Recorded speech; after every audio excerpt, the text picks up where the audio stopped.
வணக்கம் நண்பர்களே, நான் உங்கள் பெரியசாமி ஜோதிடர். அதாவது எல்லாத்துக்கும் ஏதோ ஒரு வகையில் பிரச்சனை இருந்து கொண்டு தான் இருக்கும். சரிங்களா?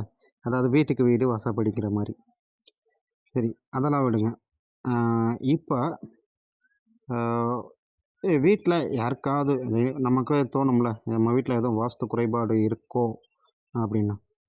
அப்படி குறைபாடுகள் எப்படி கண்டுபிடிக்கலாம்னு கேட்டீங்கன்னா, எந்த இதுக்கு போனாலும் தடைகள் இருக்கும். சரிங்களா? ஆ, வீட்டில் வருமானம் வந்தாலும் அது நிற்காது.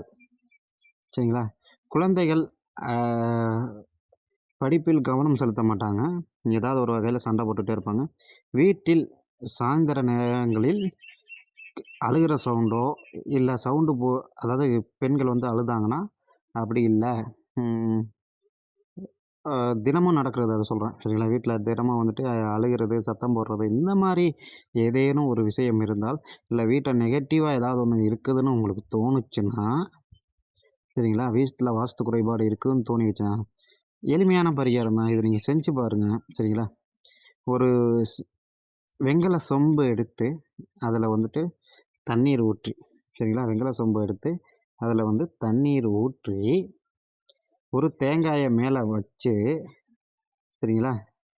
சுத்தியும் வந்து மா இல வச்சிரலாங்க. இல்ல வேற எதுவும் வச்சுட்டு, இல்லன்னா தேங்காய மஞ்சள் துணியால் கட்டி, சரிங்களா? வச்சு, எத ஈசான்ய மூலைன்னு சொல்லக்கூடிய வடகிழக்கு மூலையில வச்சுட்டீங்கன்னா, சரிங்களா? வாஸ்து குறைபாடு ஏதேனும் இருந்தால், சரிங்களா? அது மாறும். சரிங்களா? திரும்பவும் சொல்றேன். ஒரு வெண்கல சொம்பு எடுத்துக்கங்க. அதில தண்ணீய ஊத்திக்கங்க. ஆ அது தேங்காய ஒரு மஞ்சள் துணியால கட்டி அது மேல வச்சுருங்க. வச்சுட்டு கிழக்கு சைடு, அதாவது வடகிழக்கு மூலையில் நீங்க வச்சு விட்டீர்கள் என்றால், வாஸ்து குறைபாடு ஏதேனும் இருந்தால் அது மாறும். சரிங்களா? நன்றி.